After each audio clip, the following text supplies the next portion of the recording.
ایک دن محفل میلاد میں وہ حاضر تھا تو میلاد شریف میں کچھ ایسی کیفیت بنی کہ وہ اپنے جذبات پر کنٹرول نہ کر سکا. اس نے کھڑے ہو کے اعلان کر دیا بھائی کل میرے گھر میں بھی میلاد شریف ہوگا, دیکھی جائے گی. اچھا اللہ کرے اب وہ جذبہ ہمارے اندر بھی آ جائے. لوگوں کے اندر جذبہ بڑا تھا کہ ہم نے سرکار کے میلاد میں جانا ہے, اور بڑے اہتمام کے ساتھ خوشبو لگا کر اچھے کپڑے پہن کر. آج میں کئی گاؤں دیہاتوں میں جاتا ہوں, یقین جانا بڑی طبیعت خوش ہوتی ہے کہ گاؤں دیہاتوں سے جلوس ایک جگہ اکٹھے ہوتے ہیں, اور جو جلوس میں آ رہے ہوتے ہیں نا انہوں نے نئے کپڑے پہنے ہوئے اور خوشبوئیں لگائی ہوئی اور بڑے ہاتھ میں جھنڈے پکڑ کر بڑی خوشی سے آ رہے ہوتے ہیں. تو اللہ کرے ہمیں بھی ایسا جذبہ پیدا ہو جائے. اچھا بہرحال اس نے اعلان تو کر دیا. اب گھر میں جب اس نے اہتمام شروع کیا تو پبلک آنا شروع ہو گئی. پہلے کمرہ گھر بھرا, پھر برآمدہ بھر گیا, صحن بھر گیا. اب لوگ اتنے آ رہے ہیں کہ باہر گلی میں کھڑے ہیں. اب اس بیچارے کے پاس اتنے پیسے بھی نہیں تھے, اتنا اہتمام بھی نہیں تھا کہ باہر جو کھڑے ہیں ان کے لیے کوئی چادر کا یا دری کا اہتمام کر دیتا. لوگ دیوانے ایسے کہ کھڑے ہو کے سرکار کا میلاد سن رہے ہیں. اچھا اس کے پڑوس میں ایک یہودی رہتا تھا. اس کی بیوی نے باہر جھانک کے دیکھا کہ لوگ باہر گلی میں کھڑے ہیں, تو اس کو یہ مناسب نہ لگا. اس نے اپنے گھر سے چادر نکالی, دری نکالی, اور ایک کو اشارہ کیا کہ بھائی یہ بچھا لو, اس پہ بیٹھ جاؤ, اور پھر جب جانے لگو گے مجھے واپس کر دینا. انہوں نے کہا ٹھیک ہے جی. انہوں نے چادر بچھائی, سارے اس میں بیٹھ کے میلاد شریف سنا. جب میلاد شریف کا اختتام ہوا محفل کا, تو انہوں نے چادر جھاڑ کر صاف کی, طے کر کے دروازہ کھٹکھٹایا, چادر واپس کر دی. وہ عورت سو گئی. جب صبح ہوئی نا تو عورت نے اپنے میکے والا سامان اکٹھا کرنا شروع کر دیا. جب عورت ناراض ہو جائے تو پھر میکے کا سامان اکٹھا کرتی ہے. یہودی کی آنکھ کھل گئی. اس نے کہا خیر تو ہے. انہوں نے کہا بس تیرا میرا رشتہ ختم, اب میں یہاں سے جانے لگی ہوں. انہوں نے کہا ہوا کیا ہے؟ اس نے بتلایا کہ رات میں نے قریب محفل میلاد تھی, تو میں نے محفل میلاد میں اپنی چادر پیش کر دی. تو جب میں رات سوئی تو مجھے سونے آقا کا دیدار نصیب ہو گیا. سرکار صلی اللہ علیہ وسلم نے فرمایا جو ہماری محفل میلاد میں چادر پیش کرے اور دوزخ میں چلا جائے ہمیں یہ گوارا نہیں, اٹھ کلمہ پڑھ کے مسلمان ہو جا. کہنے لگی سرکار صلی اللہ علیہ وسلم کا رخ انور ایسا نورانی تھا کہ میں انکار کر ہی نہ سکی. میں تو کلمہ پڑھ کے مسلمان ہو گئی. اب تو یہودی ہے, میں مسلمان ہوں, تیرا میرا رشتہ ختم, اب میں یہاں سے جانے لگی ہوں. اب یہودی کہنے لگا کہ تجھے کہیں جانے کی ضرورت نہیں, جو آقا تجھے کلمہ پڑھا کے وہ مجھے بھی کلمہ پڑھا کے مسلمان کر.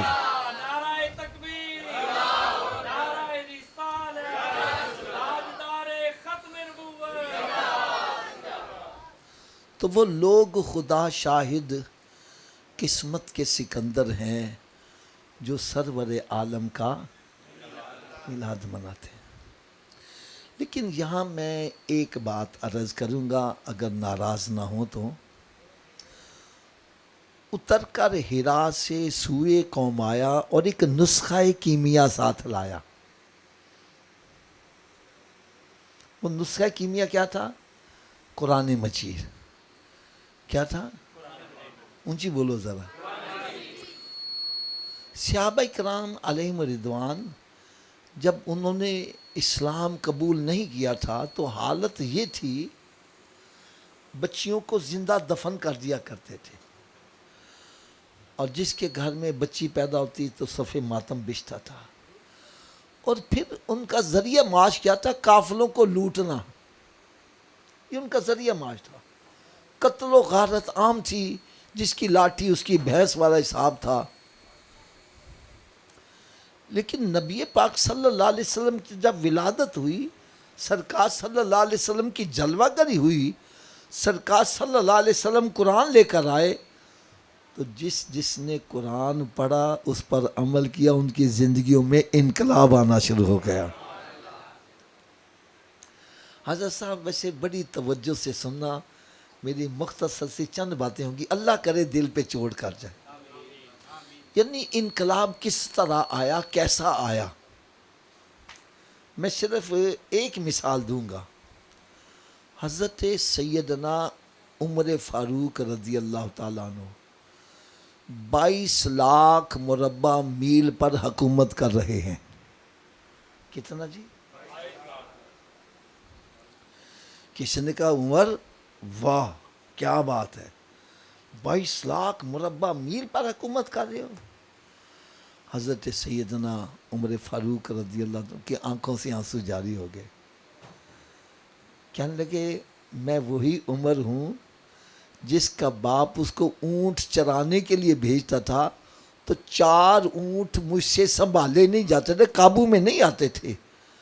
یہ میرے اندر کمال نہیں ہے، یہ سرکار کی تعلیمات کا اثر ہے کہ جس کے قابو میں 4 اونٹ نہیں آتے تھے اس کے رکے سے دریائے نیل چلتا نظر آ رہا۔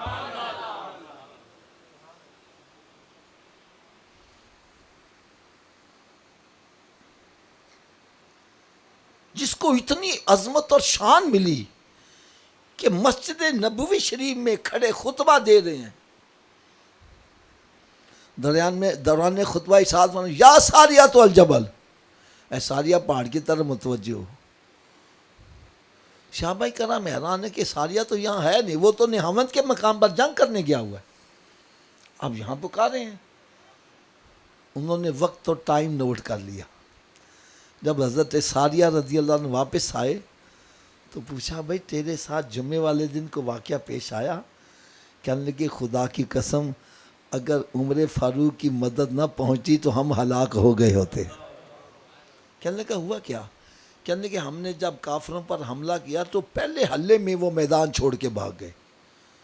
جب وہ میدان چھوڑ کے بھاگے ہم نے کہا ہم میدان مار لیا، ہم نے ہتھیار ایک طرف رکھے تو مال غنیمت اکٹھا کرنا شروع کر دیا۔ جب کافروں نے دیکھا یہ مال غنیمت اکٹھا کرنے میں لگ گئے ہیں، انہوں نے پہاڑ کے پیچھے سے اچانک حملہ کرنا چاہا، اور آپ جانتے ہیں جب اچانک حملہ ہو تو پھر بندہ مقابلہ اونچی بولو۔ کہنے کہ ہمیں وہ نظر نہیں آ رہے تھے، عمر فاروق کو مسجد نبوی شریف سے ہی نظر آ رہے تھے، اور وہیں سے آواز دی ساریہ پہاڑ کی طرف دیکھ۔ کہنے کہ ہم نے ان کی آواز وہاں سنی، ہم نے پلٹ کے دیکھا وہ آ رہے ہیں، ہم نے ہتھیار اٹھائے جوابی حملہ کیا، رب نے ہمیں فتح عطا فرما دی۔ یا جس عمر کے قابو میں 2 اونٹ نہیں آتے تھے، اب اس کا نام سن کر کافرے کے ایوانوں کے اندر زلزلہ آ رہا ہے، ان کے پاؤں کانپنا شروع ہو جاتے ہیں، عمر آ گیا۔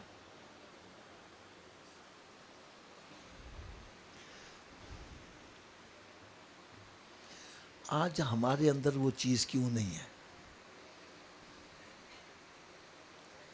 سب سوچنے والی بات ہے کہ نہیں ہے؟ آج ہماری حالت کیا بنی ہے؟ ہماری بچیوں کی عزتیں لٹ رہی ہے، ان کو ذبح کیا جا رہا ہے، اور ہم ان کے خلاف ان کے باحق میں آواز بھی نہیں اٹھا سکتے۔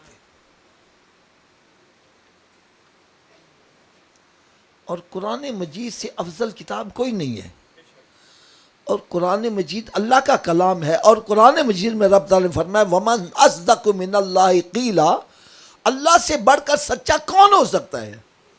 سب سے بڑا اللہ کی ذات سچی ہے، اور رب تعالیٰ نے قرآن مجید میں ارشاد فرمایا وَأَنْتُمُ الْأَعْلَوْنَ إِن كُنتُم مُؤْمِنِينَ، غالب تم ہی آؤ گے اگر تم سرکار کے غلام بن جاؤ گے۔ قرآن مجید فرقان حمید حافظ صاحب موجود ہیں، سورہ حشر ہے 28واں پارہ، پہلا رکوع، اگر ہو سکے تو آپ حضرات بھی جا کے پڑھیے گا، آپ کو عین الیقین کا درجہ حاصل ہو جائے گا۔ رب تعالیٰ نے ارشاد فرمایا ما آتاکم الرسول فخذوہ وما نہاکم عنہ فانتہوا، واتقوا اللہ ان اللہ شدید العقاب. فرمایا میرا محبوب جو تمہیں دے دے وہ لے لیا کرو، جس سے منع کرے اس کے باز آ جایا کرو، اور اللہ سے ڈرو. اگر نہیں ڈرو گے، ایسا نہیں کرو گے تو اللہ کا عذاب بڑا سخت ہے.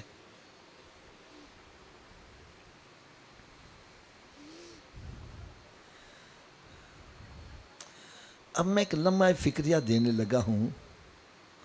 قرآن مجید وہی ہے، اسلام وہی ہے، دین وہی ہے، اس میں تبدیلی. ہماری حالت ایسی کیوں ہے؟ سب سے پہلی وجہ، کیا ہم قرآن پڑھتے ہیں؟ میں ہاتھ نہیں کھڑا کرواؤں گا، صرف آپ اپنے اپنے گریبانوں میں جھانک کر دیکھو کتنا عرصہ ہو گیا میں نے قرآن کھول کے پڑھا ہے کبھی. اور اگر کوئی پڑھتا بھی ہے تو اس کی کوشش نہیں کرتا کہ یہ قرآن مجھے پیغام کیا دے رہا ہے.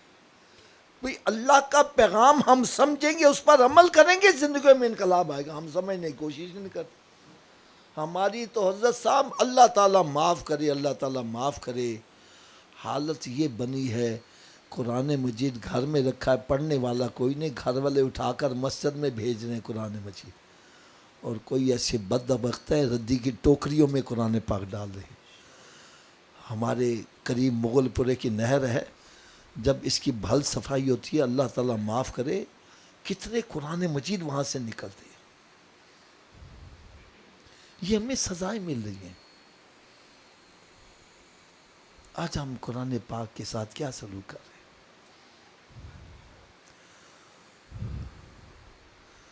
قرآن مجید فرقان حمید میں رب تعالیٰ نے ارشاد فرمایا من یطیع اللہ و رسولہ فقد فاز فوزا عظیما.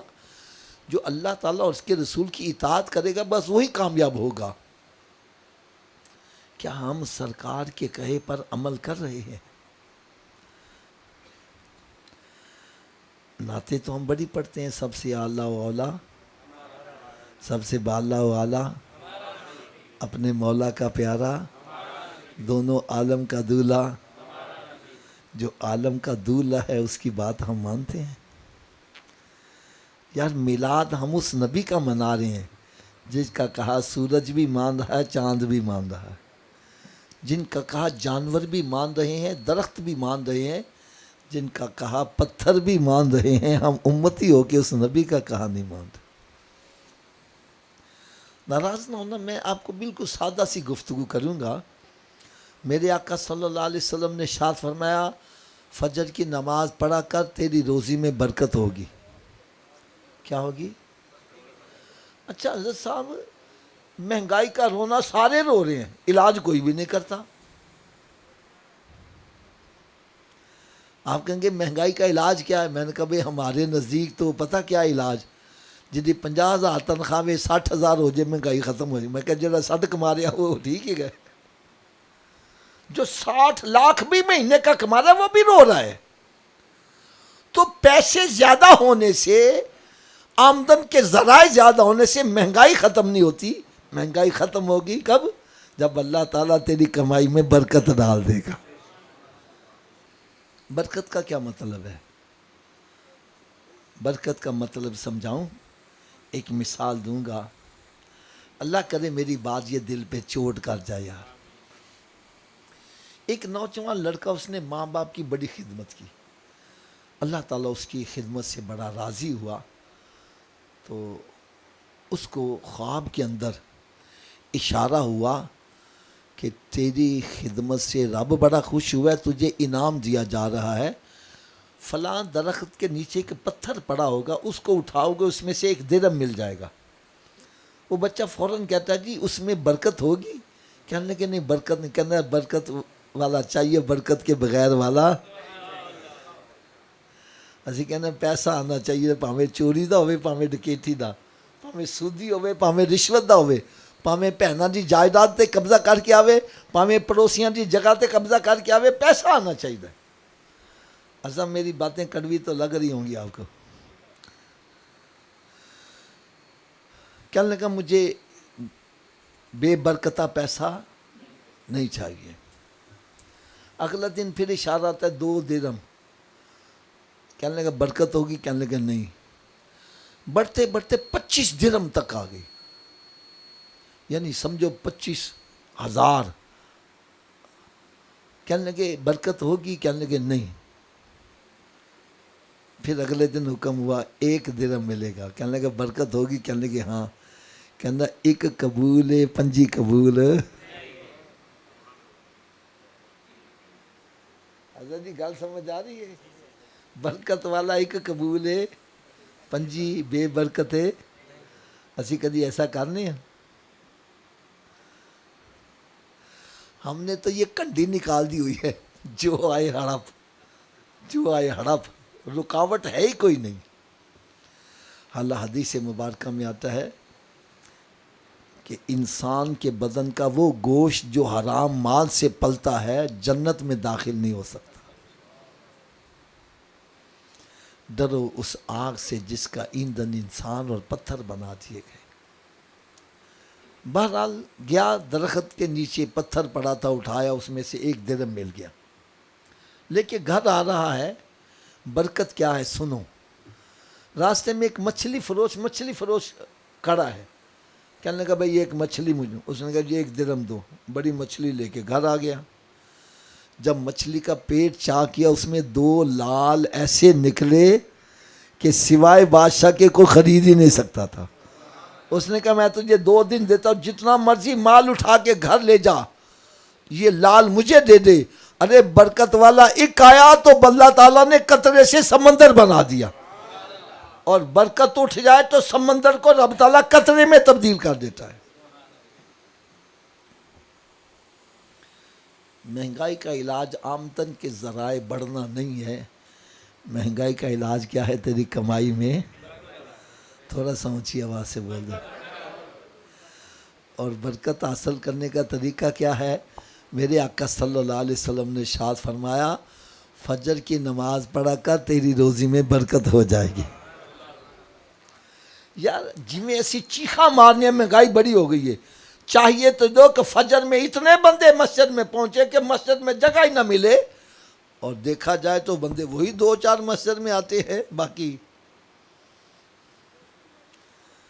یہ کون فرما رہا ہے جس کے بارے میں قرآن کہتا ہے وَمَا يَنْطِقُ عَنِ الْهَوَىٰ إِنْ هُوَ إِلَّا وَحْيٌ يُوحَىٰ۔ میرا محبوب اپنی مرضی سے بولتا ہی نہیں، جب بھی بولتا ہے کلام الہی ہوتا ہے، کلام خدا ہے، کلام محمد۔ اسی سے سمجھ تو مقام محمد کہ دو عالم خدا کی رضا چاہتے ہیں اور خدا چاہتا ہے رضائے محمد صلی اللہ علیہ وسلم۔ اچھا میرے آقا صلی اللہ علیہ وسلم فرمائیں فجر کی نماز پڑھا کر، تیری روزی میں برکت ہوگی۔ کہنا جی آنکھ ہی نہیں کھل دی، کی کہنا ہے؟ تو ڈاکٹر کہنا ہے سویرے اٹھ کے ایکسرسائز کرے گا، وہ جناح گارڈن پہنچا ہوا ہے۔ یار ڈاکٹر کے کہے سے آنکھ کھل رہی ہے، نبی کے کہے سے آنکھ نہیں کھل رہی ہے۔ یہ میں آن دی ریکارڈ باتیں کر رہا۔ آپ فجر میں چلے جاؤ مسجد ویران، جناح گارڈن چل جاؤ، گاڑی پارک کرنے کی جگہ نہیں، اتنا رش لگا ہوا، عورتیں مرد سورج نکلنے سے پہلے پہنچے ہوئے، کوئی ادھر جا رہا ہے، کوئی ادھر جا رہا ہے، کوئی الٹا ہو رہا ہے، کوئی سیدھا ہو رہا ہے۔ ایک کو میں نے یار تو الٹا کیوں ہو رہے ہیں؟ کہنے لگا حافظ صاحب ڈاکٹر نے آکھیا ہے۔ کس نے آکھیا ہے؟ میں ڈاکٹر کو لگا، میں کہا ڈاکٹر صاحب چنگے بھلے بندے نے الٹا کیوں کر دیو؟ میں نے کہنا حافظ صاحب تسی مسیت بنا دیو، مکان بنا دیو، پانی دی ٹینکی اتنے رکھ دیو، تھلے رکھ دیو۔ میں کہا جی اوپر رکھنا ہوں۔ کہتا کیوں؟ میں کہا پانی اوپر سے نیچے لانا آسان ہے، نیچے سے اوپر لے جانا مشکل ہے۔ کہنے لگا بس پھر بات سمجھ لو، یہ دل خون کی ٹینکی ہے۔ کون سی ہے؟ اس کے لیے خون نیچے پہنچانا آسان ہے، اوپر دماغ تک پہنچانا مشکل ہے۔ جب ہم بندے کو الٹا کرتے ہیں دماغ نیچے ہوتا ہے، دل اوپر ہوتا ہے، تو بلڈ سرکولیشن دماغ کو ہوتی ہے، بندہ فریش ہو جاتا ہے۔ میں نے کہا اچھا اس لیے الٹا کرتے؟ کہنا ہاں اس لیے الٹا کرتے ہیں۔ پھر کہنا حافظ جی کہ سچی گل بھی دساں؟ میں کہا ضرور دس۔ کہنا انسان کے دماغ کو جتنی بلڈ سرکولیشن سجدے کی حالت میں صحیح ہوتی ہے، الٹا لٹکنے سے بھی صحیح نہیں ہوتی۔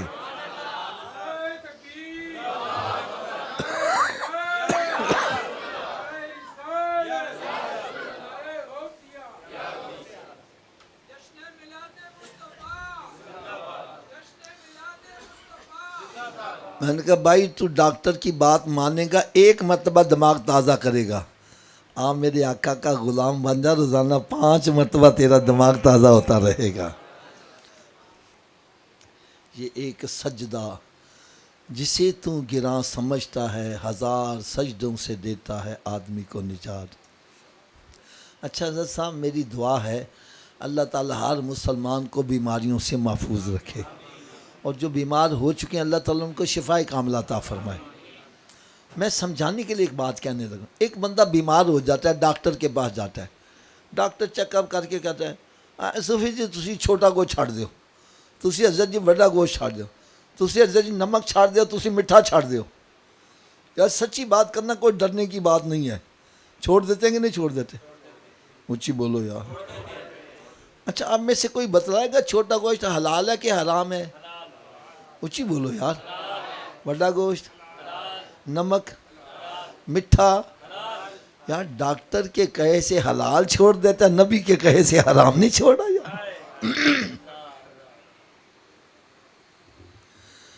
ڈاکٹر کے کہے سے من پسند چیز مٹھائی چھوڑ دیتا ہے، نبی کے کہے سے شراب نہیں چھوڑا، زنا نہیں چھوڑا، سود کھانا نہیں چھوڑا، حرام کھانا نہیں چھوڑا۔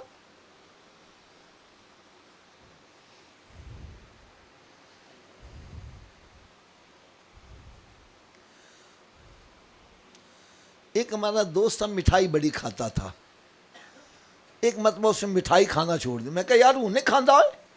کہنے لگا حافظ صاحب ڈاکٹر نے منع کر دیتا ہے۔ کس نے منع کر دیتا ہے؟ اونچی بولو ذرا۔ میں کہا اچھا ڈاکٹر نے کھایا کر دوں؟ کہنا نہیں حافظ جی ڈاکٹر میرا خیر خواہ ہے، ڈاکٹر میرا، میں نے کہا میرے آقا سے بڑا خیر خواہ کوئی ہو سکتا ہے؟ اور ڈاکٹر کے کہے سے تو حلال چھوڑا، نبی کے کہے سے حرام نہیں چھوڑا؟ ارے ڈاکٹر کی بات نہیں مانے گا تیری صحت خراب ہو جائے گی، نبی کی بات نہ مانی تیری دنیا اور آخرت خراب ہو سکتی ہے۔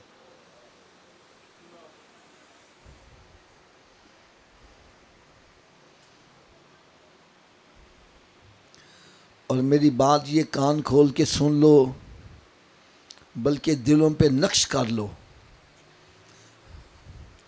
بندہ جتنی ہیرا پھیری کرتا ہے، فراڈ کرتا ہے، چوریاں ڈکیتیاں کرتا ہے، اولاد کے لیے کرتا ہے۔ کس کے لیے کرتا ہے؟ جب مر گئے تھے اولاد قبر سے نال جائے گی؟ دوستوں کو راضی کرنے کے لیے شرابیں پیتا ہے، وہ کہنے آسا نہ شرا او مت گھبرا، اسی تیرے نال مریں گے، اسی تیرا ساتھ نہیں چھڈاں گے۔ کیوں جس دن مر جانے پھر نال مار دینے، پھر کہنے لے چلو کتے بو نال کڈو باہر فٹافٹ۔ کتھے نہیں تیرے گھر والے جنہاں لے سے تو پاپ کماندا، جڑے کہندے سی مریں گے نال تیرے، جو نویں بازیاں آ رہی نہیں۔ ارے جن کو راضی کرنے کے لیے ہم اللہ تعالیٰ کو ناراض کرتے رہے، اس کے پیارے حبیب صلی اللہ علیہ وسلم کو ناراض کرتے رہے، جب موت آئے گی یہ سارے قبر میں دفن کر کے واپس آ جائیں گے، کوئی خیر خواہ قبر میں ساتھ، اور میرا نبی ایسا خیر خواہ ہے قبر میں بھی تشریف لے آئیں گے۔ اور میدان محشر میں جب ماں اکلوتے کو چھوڑ کر بھاگ رہی ہوگی، سرکار وہاں بھی کرم نوازی فرمائیں گے۔ اب میں آپ سے ایک سوال کروں، ڈرنا نہیں، بات سچی کرنا، ایسے خیر خواہ نبی کو خوش کرنا چاہیے کہ ناراض کرنا چاہیے؟ نہیں، سارے اونچی آواز سے بولو۔ اگر خوش کرنے کا نسخہ میں بتلا دوں عمل کر لو گے؟ لو جی، نسخہ صرف اتنا ہے، میرے آقا صلی اللہ علیہ وسلم نے ارشاد فرمایا نماز میری آنکھوں کی ٹھنڈک ہے، نماز میری آنکھوں کی، نماز میری آنکھوں کی۔ اچھا اس حدیث کا مطلب کیا ہے؟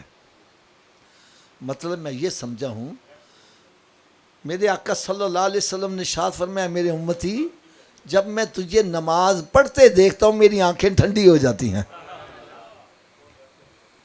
بات بھی میں سچی کر رہا ہوں۔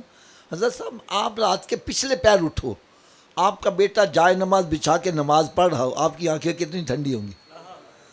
اگر آپ کی ٹھنڈی ہوں گی تو میرے آقا کی کتنی ٹھنڈی ہوتی ہوں گی؟